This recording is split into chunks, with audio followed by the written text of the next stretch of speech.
स्वागतम स्वागतम मोदी जी स्वागतम। भारत माता की, भारत माता की स्वागतम स्वागतम स्वागतम स्वागतम मोदी जी स्वागतम। अंदर కూడా ఒకసారి గట్టిగా చప్పట్లతోటి స్వాగతం పలకాలి। అందరూ కూడా మన మోడీ గారికి అందరూ కూడా చప్పట్లతోటి అందరూ కూడా దేశని చూడి చేతులు ఊపి అందరూ కూడా స్వాగతం పలకాలి। భారత్ మాతా కీ, భారత్ మాతా కీ।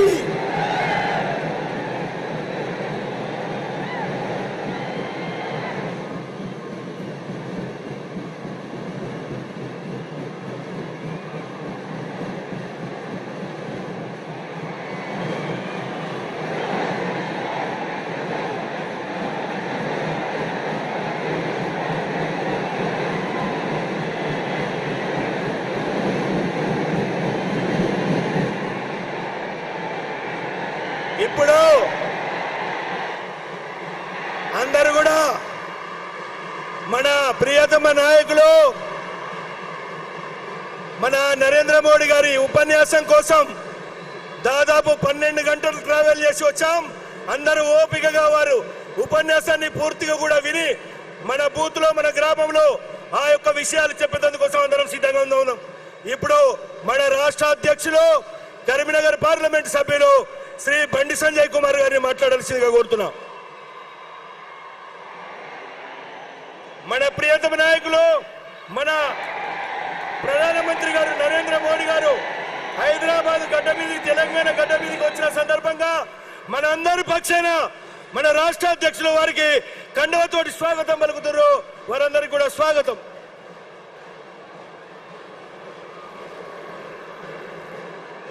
भारत माता की डपला प्लीज प्लीज डपला बैंड अपन भारत माता की, भारत माता की जय श्री राम, जय श्री राम। राम लक्ष्मण जानकी, राम लक्ष्मण जानकी। वंदे वंदे नरेंद्र मोदी गारी नायकत्वम, नरेंद्र मोदी गारी नायकत्वम, जेपी नड्डा गारी नायकत्वम, अमित शाह गारी नायकत्वम। अंदरिकी नमस्कारम। భారతీయ జనతా పార్టీ ఈ భాగ్యనగర్ గడ్డ మీద అతిరథ మహారథుల యొక్క ఆశీర్వాదంతో ఈ రోజు నిర్వహిస్తున్నటువంటి ఈ విజయ సంకల్ప సభకు ముఖ్య అతిథిగా విచ్చేసినటువంటి గౌరవనీయులు పెద్దలు, లోకప్రియ నేత, మనందరి మహానుభావుడు, దేశ ప్రధాని ఆదరణీయ శ్రీ నరేంద్ర మోడీ గారికి ఈ తెలంగాణ రాష్ట్ర ప్రజల తరపున వినమ్రపూర్వక స్వాగతం పలుకుతా ఉన్నాం।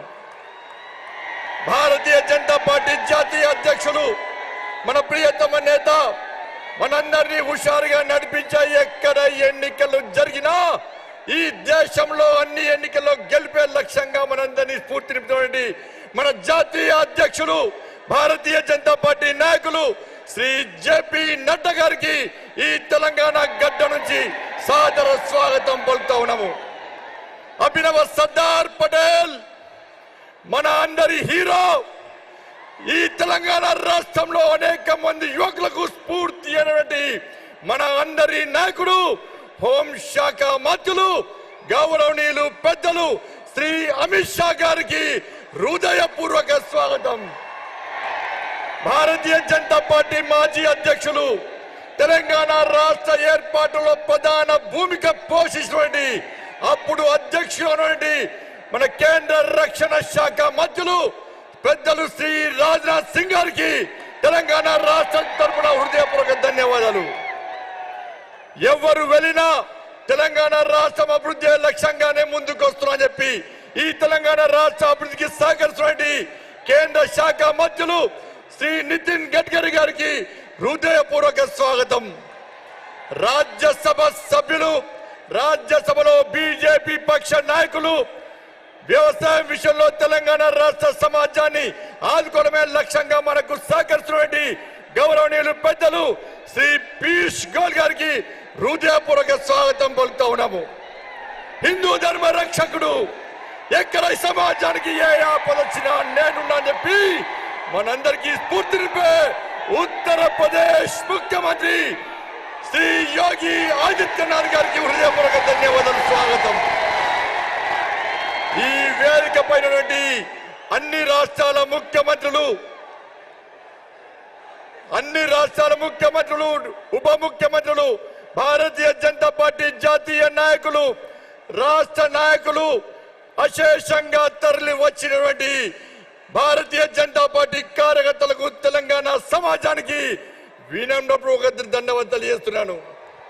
చాలా సంతోషం అన్నా ఈ చూస్తున్న సంతోషం అనిపిస్తుందన్నా.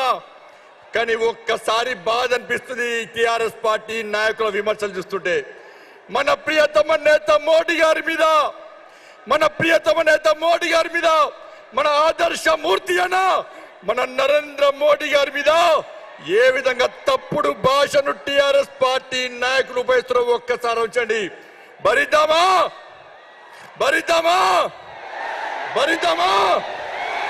ఎందుకు తిట్టారన్నా నా నరేంద్ర మోడీని? ఈ దేశంలో కరోనా సమయంలో పేద ప్రజలు కరోనాతో తల్లడిల్లుతుంటే ఈ దేశంలో 200 కోట్ల డోసులను ఉచితంగా ఈ దేశ ప్రజలకు అందించేందుకు నరేంద్ర మోడీ గారు తీరుతున్నారు. అర్థం కాలే నాకు. అరే, ఈ దేశంలో పేద ప్రజలు ఇబ్బంది పడద్దని చెప్పి, ఆకలితో అలమటించొచ్చని చెప్పి ఈ దేశంలో పేద ప్రజలకు ఉచితంగా బియ్యం ఇస్తున్నందుకు నా నరేంద్ర మోడీని తీరుతున్నది. అరే, ఉక్రెయిన్లో యుద్ధం జరిగినప్పుడు ఈ తెలుగు రాష్ట్రాలకు సంబంధించినటువంటి అనేక యువకులు ఆ ఉక్రెయిన్లో చిక్కిపోతే యుద్ధాన్ని ఆపి తెలుగు రాష్ట్ర ప్రజలను కాపాడనందుగా నా నరేంద్ర మోడీ గారు తిట్టేది. ఒక్కసారి ఆ మహానుభావానికి మన అందరము ఘనంగా స్వాగతం పలికితే గడిలో బందీ అయినా ఆ తెలంగాణ తల్లి పులకించిపోవాలన్నా, ఆ తెలంగాణ తల్లి ధైర్యంగా ఉండాలన్నా నరేంద్ర మోడీ సైన్యం ఇలా యుద్ధానికి సిద్ధమైంది. తెలంగాణ రాష్ట్రంలో నేను ప్రశాంతంగా ఉంటా, నా బంధ విముక్తి కాబోతుందని చెప్పి ఆ తెలంగాణ తల్లి పులికించే విధంగా అందరూ లేచి నిలబడాలి. జై మోడీ నినాదంతో తెలంగాణ మొత్తం దద్దరిల్లాలి. జై మోడీ, జై మోడీ, జై మోడీ, జై మోడీ. 2 కరతతో చప్పట్లతో స్వాగతం పలుకున్న నా మహానుభావునికి, దేవుడన్నా, పేదలను ఆదుకున్న దేవుడన్నా నా మోడీ.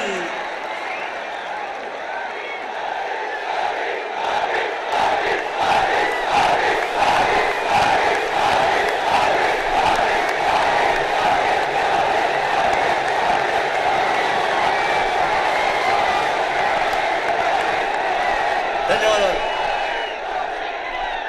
ఇంతమంది యువకులు తెలంగాణ రాష్ట్ర వ్యాప్తంగా వస్తువులను భయపడే కేసీఆర్కు డప్పులు కొడుతున్నాయి.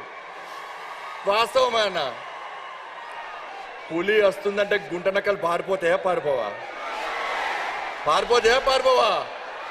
గట్టి చెప్పాలి. పారిపోతాయా? పులి అన్నా పులి భారతదేశమే కాదన్నా, ప్రపంచంలో ఎక్కడికి పోయినా కూడా ఈ పులిని స్వాగతిస్తురన్నా. కానీ తెలంగాణ రాష్ట్రంలో టిఆర్ఎస్ పార్టీ దద్దమ్మలకు, కేసీఆర్ లాంటి మూర్ఖులకు మోడీ గారికి గొప్పతనం తెలియదన్నా. తెలంగాణ రాష్ట్రాన్ని సాధించుకున్న దేనికన్నా అనేక మంది బలిదానాల వల్ల తెలంగాణ రాష్ట్రాన్ని సాధించుకున్నాం కాబట్టి మోడీ గారి తెలంగాణ రాష్ట్రాన్ని అభివృద్ధి చేసుకుందాం, కష్టపడి తెలంగాణ రాష్ట్రాన్ని సాధించుకున్నాం, తప్పకుండా అభివృద్ధి చేస్తామని చెప్పి ఈ తెలంగాణ రాష్ట్రానికి వేల కోట్ల రూపాయలు నిధులిస్తున్న తెలంగాణ రాష్ట్రానికి, తెలంగాణ రాష్ట్రంలో అనేక సంక్షేమ పథకాలు అమలు చేస్తున్న గొప్ప వ్యక్తి నరేంద్ర మోడీ గారన్న. అదే మోడీ గారు సర్కార్ అన్న తెలంగాణ రాష్ట్రంలో. ఒక్కసారి చెప్పాలి రాష్ట్ర ముఖ్యమంత్రి, నువ్వు ఎన్నికల ముందు హామీలు ఇచ్చిన ఏమైనాయి? ఈ తెలంగాణ రాష్ట్ర అభివృద్ధికి ఎందుకు సహకరిస్తున్నావు? కేంద్రము అనేక నిధులు ఇవ్వడానికి సిద్ధంగా ఉంది. ఈ తెలంగాణ రాష్ట్రం అభివృద్ధి చేయడానికి మోడీ సర్కార్ సిద్ధంగా ఉంది. కానీ రాష్ట్ర ముఖ్యమంత్రి అభివృద్ధి మధ్య ఆశ లేదు. అభివృద్ధి కావాలని రాష్ట్ర ముఖ్యమంత్రి కోరుకుంటున్నాడు. కేవలం ఒక స్ట్రాటజీ ప్రకారం మోడీ గారి ప్రభుత్వాన్ని తిట్టాలి, కేంద్ర ప్రభుత్వాన్ని బదనాం చేయాలి, మోడీ గారిని అప్రతిష్ట పాలు చేయడం ద్వారా మాత్రమే రాజకీయ లబ్ధి పొందాలని చెప్పి ఈ టిఆర్ఎస్ పార్టీ ప్రభుత్వం వ్యవహరిస్తుంది. అందుకే మోడీ గారు మేము ఎప్పుడు గెలుస్తామో చెప్తా ఉంటాడు, మీరు తెలంగాణ రాష్ట్ర అభివృద్ధి సేకరించండి, ఎన్నికల వరకు మాత్రమే రాజకీయాలు, ఎన్నికల తర్వాత మనకు రాజకీయాలు ముఖ్యం కాదు. తెలంగాణలో పేదోళ్ళు ఇబ్బంది పడద్దు, కష్టపడి సాధించుకున్న తెలంగాణ రాష్ట్రంలో అభివృద్ధి జరగాలి, జరిపి తీరాల్సిందే, నేను సహకరిస్తా అని చెప్పి మోడీ గారు అనేక సందర్భాల్లో చెప్పినప్పుడు కూడా రాష్ట్ర ప్రభుత్వం సహకరించడానికి సిద్ధంగా లేదు. రాష్ట్ర ప్రభుత్వం సహకరించడానికి సిద్ధంగా లేదు, ముఖ్యమంత్రి సహకరించడానికి సిద్ధంగా లేదు. ఒక్కసారి ఆలోచించండి అన్న, మీరు ఈ ప్రభుత్వాన్ని గద్దె దించాలా లేదా ఒక్కసారి ఆలోచించండి. ఈ ప్రభుత్వాన్ని గద్దె దించమా లేదా ఒక్కసారి ఆలోచించండి. ఈ పేద ప్రజల కోసం ఈ రోజు భారతీయ జనతా పార్టీ కష్టపడి పనిచేస్తుంది. అందుకే మా జాతీయ అధ్యక్షులు జేపీ నడ్డా గారికి మన ప్రియతమైన నరేంద్ర మోడీ గారికి ఈ తెలంగాణ రాష్ట్రం గడ్డ మీద, ఈ భాగ్యనగర్ గడ్డ మీద భారతీయ జనతా పార్టీ జాతీయ కార్యవర్గ సమావేశాలు నిర్వహించే అదృష్ట అవకాశం కల్పించేందుకు ఒక్కసారి చప్పట్లతో వారికి కృతజ్ఞతలు తెలియనన్నా, వినమ్రంగా మీకు ధన్యవాదాలన్నా. చాలా మంది అంటున్నారు ఇక్కడనే ఎందుకు పెట్టాలి జాతీయ కార్యవర్గ సమావేశాలని. నేను అడుగుతున్నా, ఇక్కడనే ఎందుకు పెట్టద్దో సమాధానం చెప్పండి. ఫస్ట్ ఎందుకు బరాబరి తెలంగాణ రాష్ట్రం భారతీయ జనతా పార్టీది. భారతీయ జనతా పార్టీ సహకరిస్తేనే తెలంగాణ రాష్ట్రం వచ్చింది. నువ్వు ముఖ్యమంత్రి అయిన విషయాన్ని రాష్ట్ర ముఖ్యమంత్రి గుర్తుంచుకోవాలి. ఎందుకు పెట్టినామన్నా ఇక్కడంటే జాతీయ కార్యవర్గ సమావేశాలు అంటే ఈ తెలంగాణ రాష్ట్ర ప్రజలు కష్టాల్లో ఉన్నారు, ఇబ్బందులు ఉన్నారు, అనేక సమస్యలతో తల్లడిల్లుతున్నారు. కాబట్టి కష్టాల్లో ఉన్న పేదలకు ఒక భరోసా కల్పించడానికి, పేదల కోసం ఈ తెలంగాణ రాష్ట్ర సమాజం కోసం పనిచేస్తున్న భారతీయ జనతా పార్టీ కార్యకర్తలు లాఠీ చార్జ్ అయినా, కేసులైనా, జైళ్లకు వెంట కూడా కమ్యూనల్ షీట్లు ఓపెన్ చేసిన, రౌడీ షీట్లు ఓపెన్ చేసినా కూడా భారత్ మాతాకి జై అంటూ, వందే మాతరం అంటూ, జై మోడీ అంటూ, జై తెలంగాణ అంటూ గర్జిస్తూ ఈ తెలంగాణ సమాజం కోసం కష్టపడి పనిచేస్తున్నా నా కార్యకర్తలకు ధైర్యం నింపడానికి భారతీయ జనతా పార్టీ జాతీయ కార్యవర్గ సమావేశాలు తెలంగాణ గడ్డ మీద ఇస్తామన్నా. అందుకే సమయం లేదు, వారి భాషను మనం వినాలి. దయచేసి తెలంగాణ సమాజానికి మేము విజ్ఞప్తి చేస్తున్నాం, డబుల్ ఇంజన్ సర్కార్ తెలంగాణ రాష్ట్రంలో అవకాశం ఇవ్వండి. ఇచ్చే ప్రభుత్వం మోడీ సర్కార్, నిధులు ఇచ్చేది మోడీ సర్కార్. కానీ రాష్ట్ర ముఖ్యమంత్రి మనకు నిధులు ఇస్తలేడు, నిధులను దారి మలుస్తున్నాడు, సంక్షేమ పథకాలు నీరు గారుస్తున్నాడు. అందుకే ఇచ్చే మోడీ సర్కార్కే ఈ తెలంగాణ రాష్ట్రంలో పాలించే అధికారం ఉంది. ఈ తెలంగాణ రాష్ట్రం అభివృద్ధి చెందాలంటే ఇంకా 20 సంవత్సరాల పాటు దేశంలో భారతీయ జనతా పార్టీ ప్రభుత్వం పక్కా ఉంటుందని చెప్పి అన్ని సర్వేలు చెప్తున్న సందర్భంలో ఈ తెలంగాణ రాష్ట్రాన్ని అప్పుల పాలు చేసి కనీసం జీతాలు ఇవ్వకుండా ఇబ్బంది పడుతున్న తరుణంలో, ఈ తెలంగాణ రాష్ట్ర ప్రజలు బిచ్చ బతుకు చేస్తున్న తరుణంలో, కనీసం జీతాలు ఇవ్వలేని పరిస్థితిలో ఒక్కొక్కరి తలకాయపై ఒక్కొక్కరి పేరు మీద 1,20,000 అప్పు చేసిన పరిస్థితుల్లో ఈ తెలంగాణ రాష్ట్రాన్ని కాపాడబడాలంటే, ఈ తెలంగాణ రాష్ట్రం అభివృద్ధి చెందాలంటే, ఈ తెలంగాణ రాష్ట్రంలో పేదలకు న్యాయం జరగాలంటే ఇలా నరేంద్ర మోడీ గారి నిజాయితీవంతమైన పాలన, నీతివంతమైన పాలన ఈ తెలంగాణ రాష్ట్రంలో రావాల్సిందే, వచ్చి తీరాల్సిందే. అందుకే భాగ్యలక్ష్మి అమ్మవారి సాక్షి చెప్తున్నా, ఆ రోజు అమిత్ షా గారు వచ్చిన భాగ్యలక్ష్మి దేవాలయానికి ఈ రోజు ఆది యోగి ఆదిత్యనాథ్ వచ్చి దర్శనం చేసుకున్న భాగ్యలక్ష్మి అమ్మవారిని, భాగ్యలక్ష్మి అమ్మవారి సాక్షి చెప్తున్నాం. ఈ తెలంగాణ రాష్ట్రంలో కేసీఆర్ గడిలు బద్దలు కొడతాం. కేసీఆర్ గడిలో బందీ ఉన్న నా తెలంగాణ తల్లిని రక్షించుకునే బాధ్యతను మనందరం తీసుకుందాం. కష్టపడి పనిచేద్దాం. మీరు స్వచ్ఛందంగా ఇంత పెద్ద ఎత్తున తరలి వచ్చిన తెలంగాణ సమాజానికి భారతీయ జనతా పార్టీ కార్యకర్తలకు హృదయపూర్వక ధన్యవాదాలు తెలియజేస్తూ ఈ జాతీయ కార్యవర్గ సమావేశం నిర్వహించినటువంటి జాతీయ నాయకత్వానికి హృదయపూర్వక ధన్యవాదాలు తెలియజేస్తూ ముగిస్తున్నాను. భారత్ మాతాకి, నరేంద్ర మోడీ గారి నాయకత్వం, నరేంద్ర మోడీ గారి నాయకత్వం. జై శ్రీరామ్. ధన్యవాదాలు. ధన్యవాదాలు రాష్ట్ర అధ్యక్షులు గారికి. Now I request to Naddaji address to the Vijay Sankalp సభ.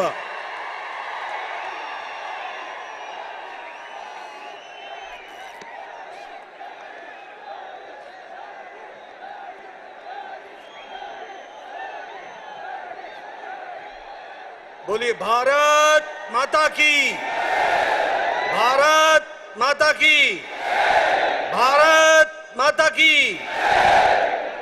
नरेंद्र मोदी गारू नायकत्वम, नरेंद्र मोदी गारू नायकत्वम.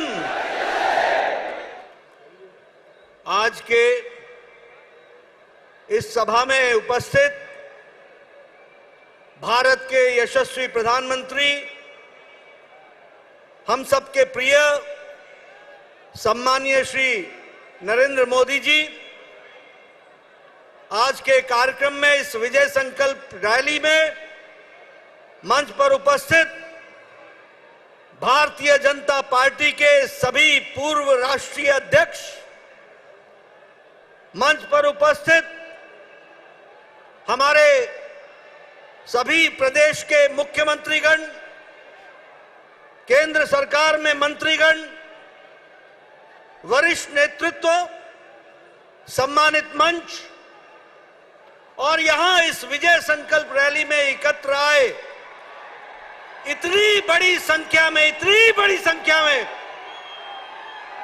हमारे तेलंगाना के सभी नौजवान साथी, सज्जन वृंद, मीडिया के मेरे साथी, प्रिंट मीडिया, इलेक्ट्रॉनिक मीडिया के मेरे साथी, आज भाग्यनगर में जिस तरीके से अपार जनसमूह आज अपने प्रिय नेता भारत के यशस्वी प्रधानमंत्री जी को सुनने के लिए आतुर है, ये बताता है, ये जो मैं उत्साह देख रहा हूं, ये जो मैं जोश देख रहा हूं, ये जो मैं संख्या देख रहा हूं, यह मुझे इस बात के लिए आश्वस्त करता है कि आने वाले समय में तेलंगाना से केसीआर का जाना तय है और भारतीय जनता पार्टी का आना निश्चित है.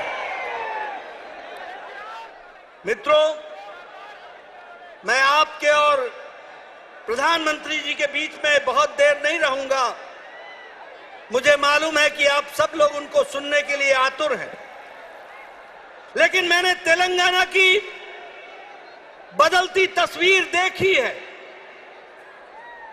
मैं विधानसभा के चुनाव में यहां चुनाव का प्रभारी था. उस समय का वातावरण भी मैंने देखा है और उसके बाद का भी मैं वातावरण देख रहा हूं. जगह जगह पर जिस तरीके से लोग केसीआर की सरकार से त्रस्त हैं, उनके भ्रष्टाचार से त्रस्त हैं, उनके सरकार के अनाचार से त्रस्त हैं और जिस तरीके से विपक्षी दलों को कुचलने का कुत्सित प्रयास कर रहे हैं, तेलंगाना की जनता जो बड़ी जागरूक जनता है, उसने तय कर लिया है कि केसीआर को घर बैठाना है और भारतीय जनता पार्टी को लाना है. इस बात को तय कर दिया. मित्रों, मैं यहां ग्रेटर हैदराबाद म्युनिसिपल कॉरपोरेशन के चुनाव में भी आया था. उस समय पत्रकार बंधु कहते थे कि भारतीय जनता पार्टी का क्या भविष्य है, और हमने कहा था कि हमें ग्रेटर हैदराबाद म्युनिसिपल कॉरपोरेशन में अभूतपूर्व सफलता मिलेगी, और हैदराबाद की जनता ने आशीर्वाद रखा था, और एक तरीके से भारतीय जनता पार्टी का चुनाव में आशीर्वाद आपने देकर के भारतीय जनता पार्टी का दबका बनाया था। लेकिन आप वहीं नहीं रुके, आपने दुबाका के चुनाव में जिस तरीके से रघुनंदन के माध्यम से धमाका कर दिया और एटला राजेंद्र के माध्यम से हुजूराबाद में हजूर को घेर दिया, गिरा दिया, ये बताता है कि आने वाले समय में भारतीय जनता पार्टी को आपने आशीर्वाद देना तय कर लिया है। सभी मुद्दों के बारे में प्रधानमंत्री जी चर्चा करेंगे, लेकिन जब आप नीलू की बात करते हो तो मैं यह जरूर कहूंगा कि पानी के बारे में चर्चा करते करते कालेश्वरम प्रोजेक्ट 32,000 करोड़ से आज 1,32,000 करोड़ पहुंच गया। ये केसीआर का एटीएम बन गया, एटीएम बन गया, ये हमको समझना चाहिए। भ्रष्टाचार, अनाचार, केंद्र सरकार से पैसा लेकर के यह प्रदेश, जब हम फंड की बात करते हैं, जब हम आर्थिक दृष्टि से बात करते हैं, तो आज यह प्रदेश 4 लाख करोड़ के घाटे में है, और यह केसीआर की सरकार का नतीजा है। और जहां अगर मैं बात करूं रोजगार की, तो केसीआर की तरफ से, केशव चंद्रशेखर राव की तरफ से लोगों को रोजगार मिल चुका है। लोगों को रोजगार कैसे मिल गया है? लोगों को रोजगार इस तरीके से मिल गया है क्योंकि उसके नाम पर रोजगार का अर्थ है उसका बेटा, उसकी बेटी, उसके 2 दामाद खुद ड्राइविंग सीट पर, कार फुल है, हाउस फुल हो चुका है, अब कार में जगह नहीं है, रोजगार फुल हो चुका है। ये हमको समझना चाहिए। मित्रों, ऐसी भ्रष्ट सरकार को रहने का कोई अधिकार नहीं है। बहुत से मुद्दे हैं, इस पर चर्चा होगी। जो आशीर्वाद प्रधानमंत्री जी ने तेलंगाना को दिया है वो सही मायने में धरती पर नहीं लग रहा है, उसमें भ्रष्टाचार हो रहा है, स्कीमों का बदला जा रहा है, और इसलिए समय आ गया है कि अब डबल इंजन की सरकार चाहिए, ऊपर मोदी जी की सरकार चाहिए, तो तेलंगाना में भी कमल खिलना चाहिए, कमल खिलना चाहिए, कमल खिलना चाहिए। इसको हमको ध्यान में रखना चाहिए। मैं पुनः आप सबको धन्यवाद देता हूं, और आपके और प्रधानमंत्री जी के बीच में ज्यादा समय न रहते हुए हम सब लोग प्रधानमंत्री जी को सुनने के लिए आतुर हैं। यहीं पर अपनी बात समाप्त करता हूं, इस आशा के साथ कि अगली बार भारतीय जनता पार्टी का कमल खिलेगा। इन्हीं शब्दों के साथ बहुत बहुत धन्यवाद। जय भारत, जय तेलंगाना।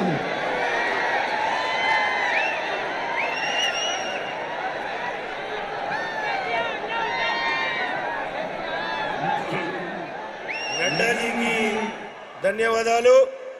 మనము ఎదురు చూస్తున్నటువంటి మన ప్రియతమ నాయకులు నరేంద్ర మోడీ గారు మాట్లాడబోతారు. मैं आदरणीय प्रधानमंत्री श्री नरेंद्र मोदी जी को जनसभा को आपका संदेश देने के लिए आमंत्रित करता हूं.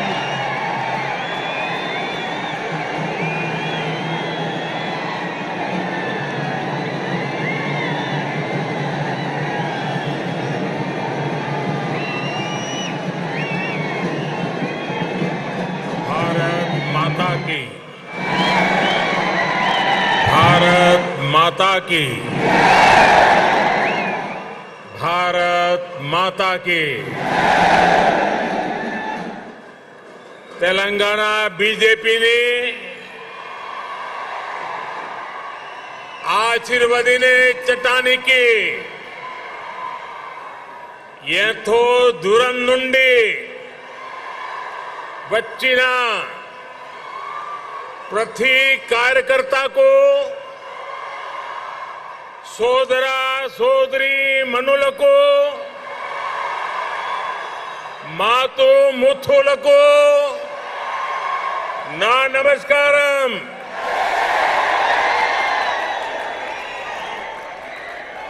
भारतीय जनता पार्टी के अध्यक्ष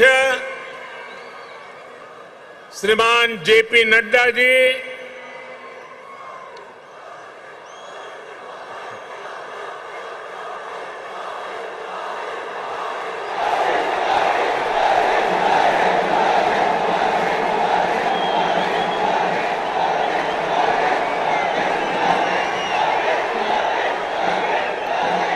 केंद्रीय मंत्रिमंडल के मेरे सदस्यगण,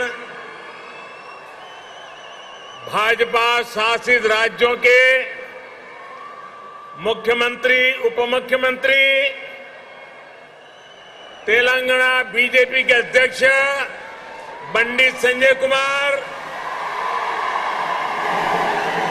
भाजपा के अन्य वरिष्ठ पदाधिकारीगण, सांसद, विधायकगण, अन्य महानुभाव और तेलंगाना के मेरे प्यारे भाइयों और बहनों, आज ऐसा लग रहा है कि जैसे पूरे तेलंगाना का स्नेह यहां इस मैदान में ही सिमट आया है।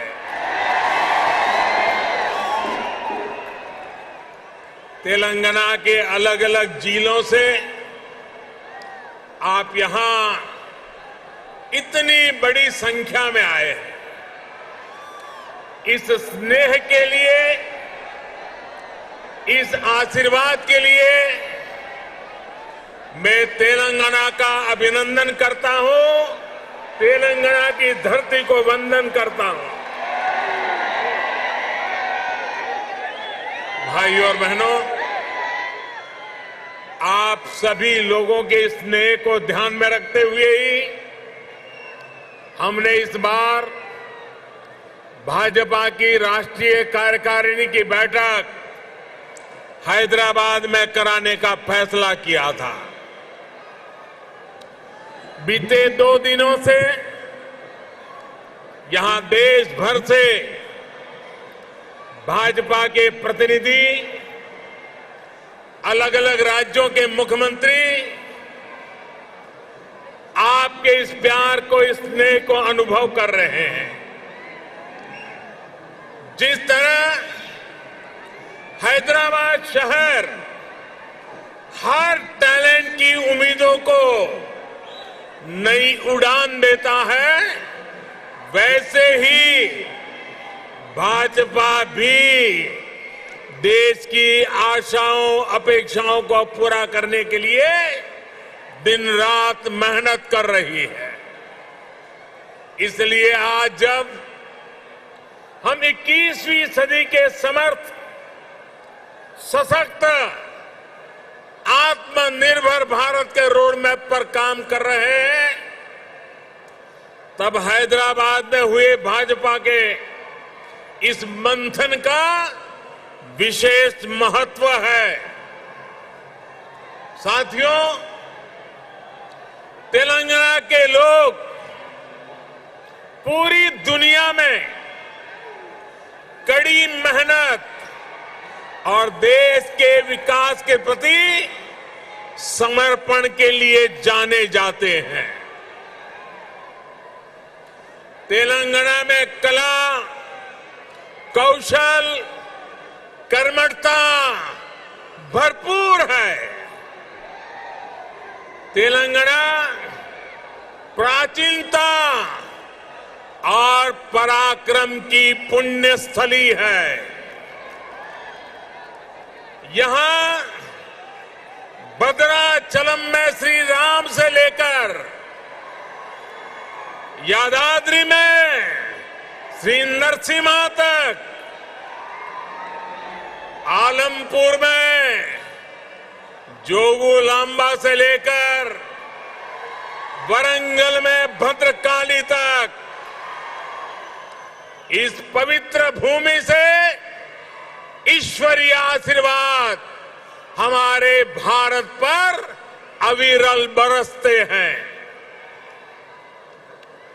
विश्व प्रसिद्ध रामप्पा मंदिर से लेकर अद्भुत काकतीय तोरणम तक तेलंगाना का आर्ट और आर्किटेक्चर हमें गौरव से भर देता है। प्रताप रुद्र से रानी रुद्रमा देवी और कुमरम भीम तक तेलंगाना की इस वीर भूमि के शौर्य और बलिदान की गाथाएं अतुलनीय है।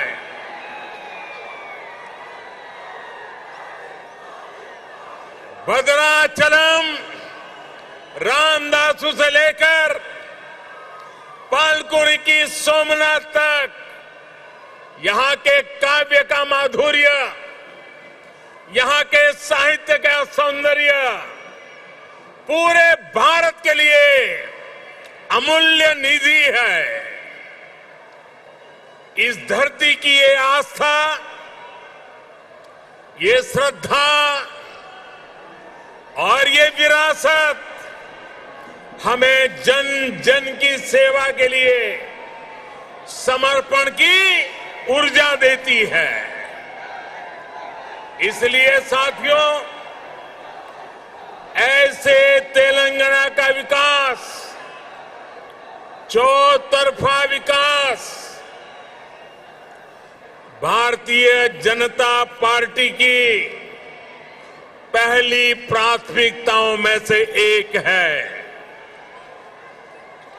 सबका साथ, सबका विकास, सबका विश्वास और सबका प्रयास के मंत्र पर चलते हुए हम तेलंगाना के विकास पर निरंतर प्रयास कर रहे हैं। भाइयों और बहनों, बीते 8 वर्षों में हमने हर भारतीय के जीवन में सकारात्मक परिवर्तन लाने का प्रयास किया है। देशवासियों का जीवन कैसे आसान हो, विकास का लाभ कैसे हर व्यक्ति, हर क्षेत्र तक पहुंचे, इसके लिए हमने निरंतर काम किया है। दशकों तक जो वंचित रहे, शोषित रहे, उनको भी राष्ट्रीय योजनाओं के माध्यम से हमने विकास में भागीदार बनाया है। यही कारण है कि गरीब, दलित, वंचित, पिछड़े, आदिवासी सभी को आज लगता है कि भाजपा सरकार उनकी आवश्यकताओं और आकांक्षाओं दोनों की पूर्ति कर रही है।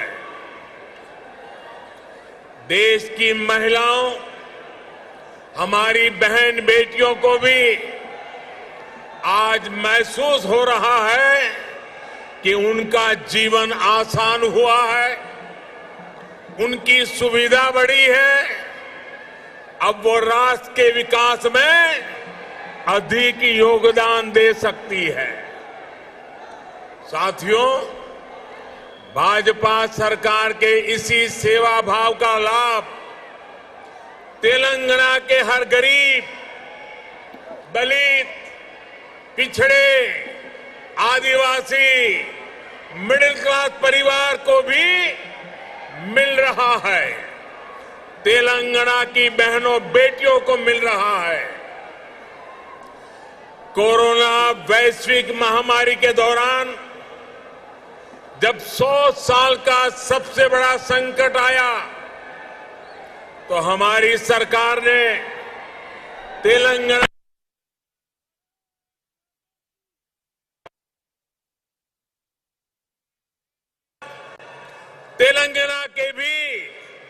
करोड़ों साथियों को तेजी से मुफ्त कोरोना वैक्सीन लगाई गई।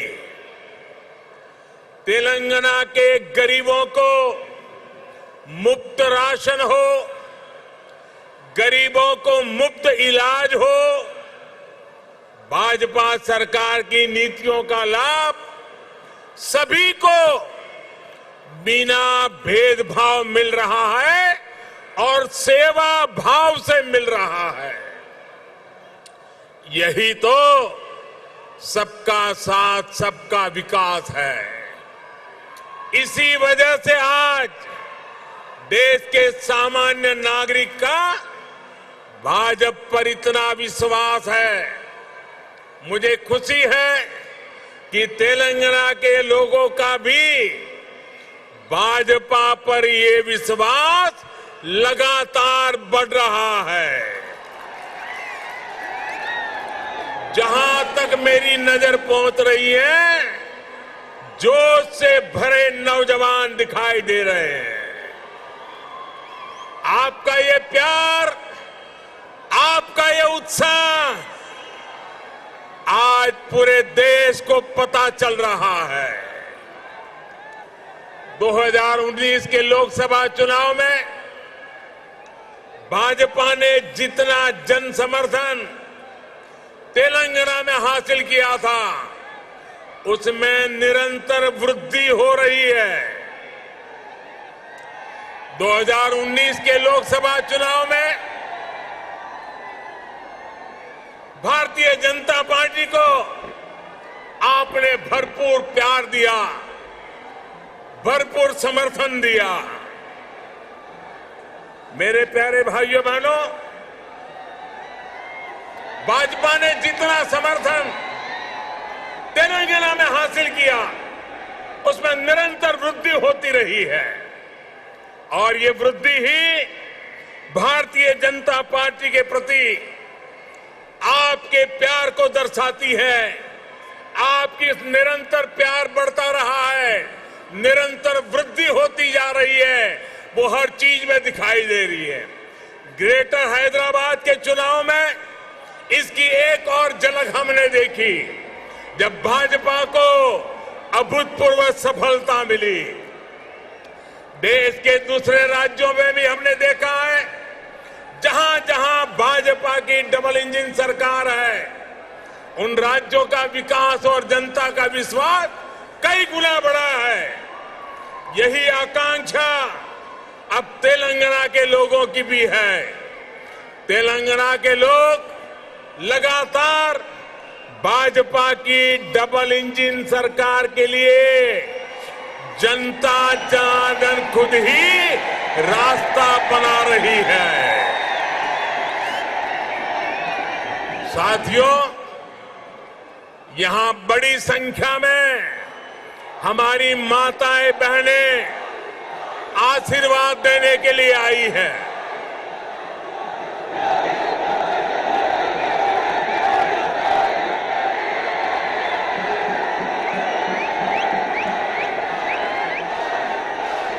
साथियों, आपका प्यार, आपका उत्साह मैं भली भांति समझ सकता हूं। साथियों, हमारी सरकार ने महिलाओं, बहनों, बेटियों की गरिमा, उनके स्वास्थ्य, उनका जीवन आसान बनाने को सर्वोच्च प्राथमिकता दी है। स्वच्छ भारत अभियान से तेलंगाना की लाखों गरीब माताओं, बहनों, बेटियों को सम्मान का जीवन मिला है। उज्ज्वला योजना से मिले मुफ्त गैस कनेक्शन से तेलंगाना की लाखों गरीब बहनों को धुएं से मुक्ति मिली है। मातृत्व के समय पोषण से लेकर टीकाकरण तक की सुविधाओं को हमने तेलंगाना के गांव-गांव तक पहुंचाया है, हर लाभार्थी तक पहुंचाया है। इसी का परिणाम है कि आज बहनों, बेटियों का स्वास्थ्य भी सुधर रहा है और उनके जीवन पर संकट भी कम हुआ है। भारत में पहली बार पुरुषों की तुलना में महिलाओं की संख्या अधिक हुई है। भाई और बहनों, हम इस 21वीं सदी में देश की नारी शक्ति को राष्ट्र शक्ति बनाने का ईमानदार प्रयास कर रहे हैं। हाल ही में आई एक रिपोर्ट के मुताबिक बैंकों में जमा धनराशि में महिलाओं की हिस्सेदारी तेजी से बढ़ रही है। ग्रामीण महिलाओं के मामले में ये आंकड़ा और भी ज्यादा है। सर्वे बताते हैं कि आज हमारी बहनों की संपत्ति में हिस्सेदारी भी बढ़ी है और परिवार के आर्थिक फैसलों में पूछ भी बढ़ रही है। ये इसलिए संभव हो रहा है क्योंकि हमने बहनों को बैंकिंग से जोड़ा, देश की अर्थव्यवस्था में बेटियों की सीधी सक्रिय भागीदारी को प्रोत्साहित किया।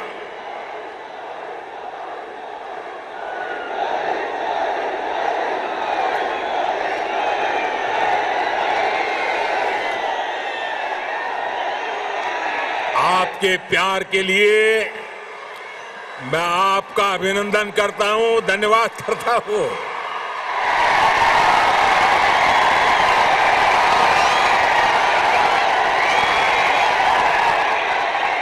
साथियों, जन धन योजना के तहत पूरे देश में 45 करोड़ बैंक खाते खोले गए, जिसमें से 1 करोड़ से ज्यादा जनधन बैंक खाते तेलंगाना में खुले हैं। इन जनधन खातों में 55% से अधिक खाते महिलाओं के हैं। इसी तरह जो मुद्रा लोन दिए गए हैं उसमें से 2/3 से अधिक लोन महिलाओं को दिए गए हैं। स्टैंड अप इंडिया के तहत दिए गए लोन में से 80% से अधिक महिलाओं को दिया गया है। यहां तक कि रेहड़ी, ठेले, पटरी वाले देश के लाखों साथियों को भी केंद्र सरकार ने बैंकों से जोड़ा है। पीएम स्वनिधि योजना के तहत तेलंगाना में के भी हजारों साथियों को मदद मिली है। भाइयों और बहनों, तेलंगाना भारत में रिसर्च और इनोवेशन का भी एक बड़ा केंद्र है।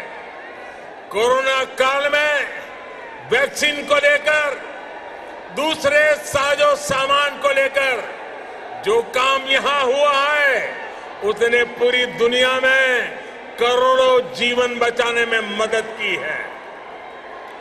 बीते 8 वर्षों से केंद्र सरकार इस इकोसिस्टम को सशक्त करने के लिए बड़े स्तर पर प्रयास कर रही है। हैदराबाद में आधुनिक साइंस सिटी बनाने के लिए भी भाजपा सरकार गंभीर प्रयास कर रही है। कुछ समय पहले national animal resource facility for biomedical research जैसा आधुनिक रिसर्च सेंटर हैदराबाद में तैयार हो चुका है।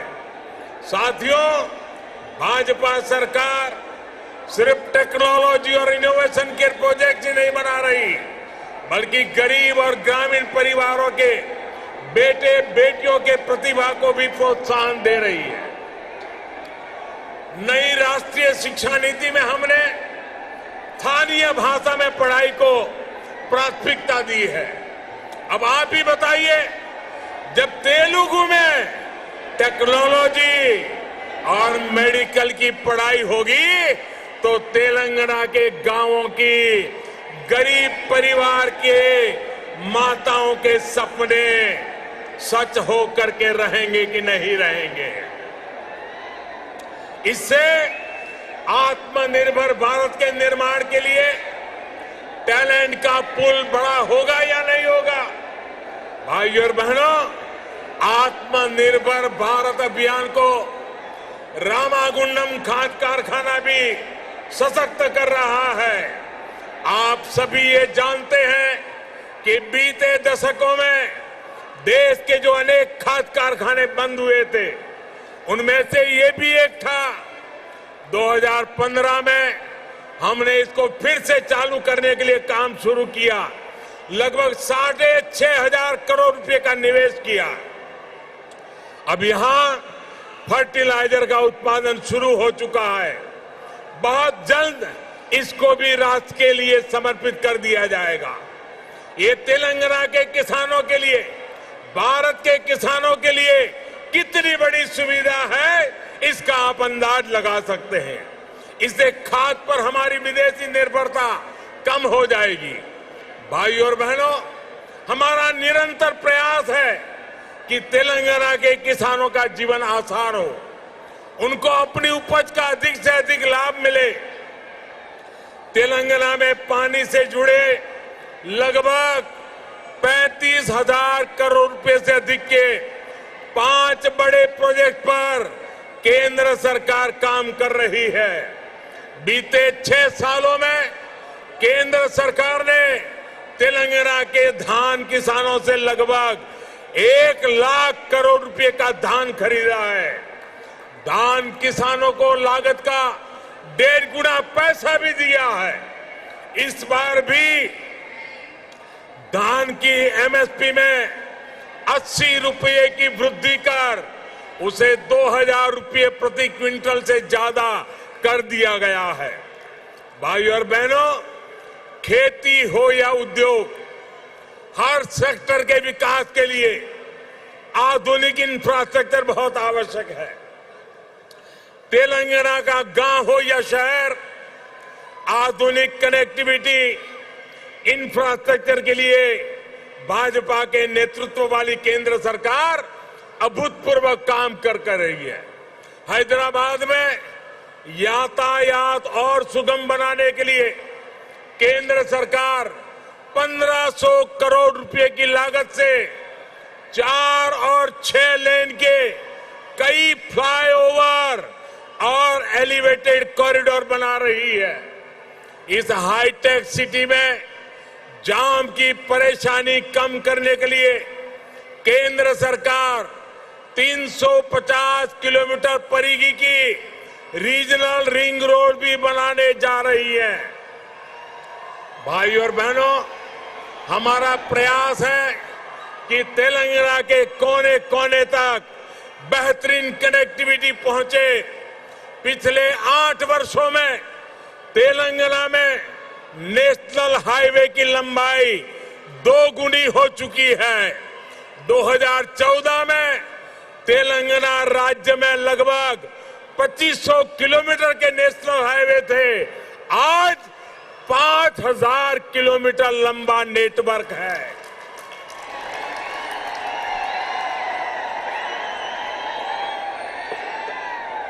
शहर ही नहीं, गांवों को भी नेशनल हाईवे से जोड़ते हुए 2,700 किलोमीटर से अधिक की सड़कें बनाई जा चुकी हैं।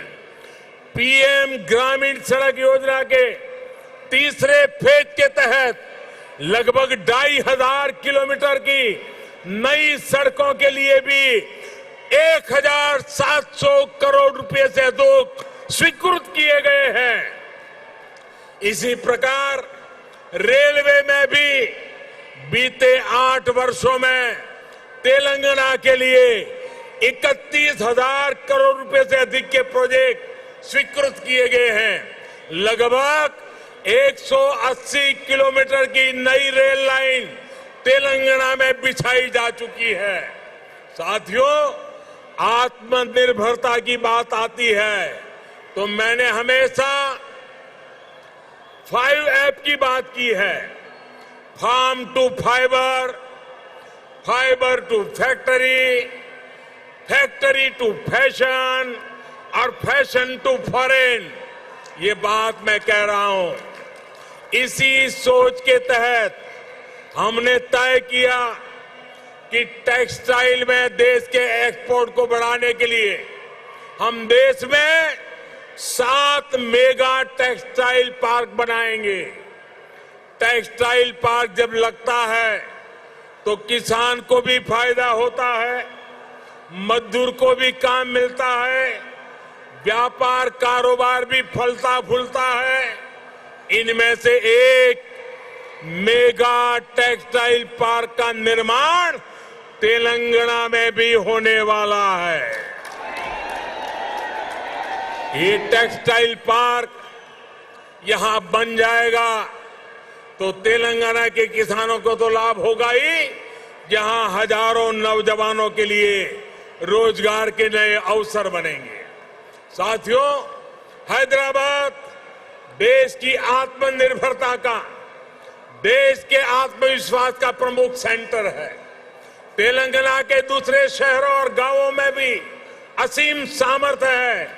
यहां के खेतों में, यहां के किसानों के पास देश और दुनिया को देने के लिए बहुत कुछ है।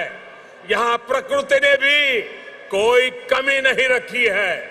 मैं आपको विश्वास दिलाता हूं कि जब तेलंगाना में भाजपा की डबल इंजन सरकार बनेगी तो तेलंगाना के शहर, तेलंगाना के हर गांव विकास के लिए यहां और तेजी से काम होगा। हमें सबको पॉजिटिविटी से जोड़ना है, सबको विकास से जोड़ना है। तेलंगाना के विकास की गति को हमें और तेज करना है। सबका प्रयास से ही हम तेलंगाना को विकास के नए शिखर पर ले जा सकते हैं। मेरे प्यारे तेलंगाना के भाइयों बहनों, विशेषकर मेरी माताएं बहनें, विशेष करके मेरे जोश से भरे नौजवान, आप इतनी बड़ी संख्या में हम सबको आशीर्वाद देने के लिए आए हैं। इसलिए मैं हृदय से तेलंगाना वासियों का नमन करके अभिनंदन करता हूं। आपका बहुत बहुत धन्यवाद करता हूं। मेरे साथ पूरी ताकत से बोलिए, भारत माता की। दोनों मुट्ठी ऊपर करके बोलिए, भारत माता की, भारत माता की, भारत माता की। बहुत बहुत धन्यवाद। Thank you for watching.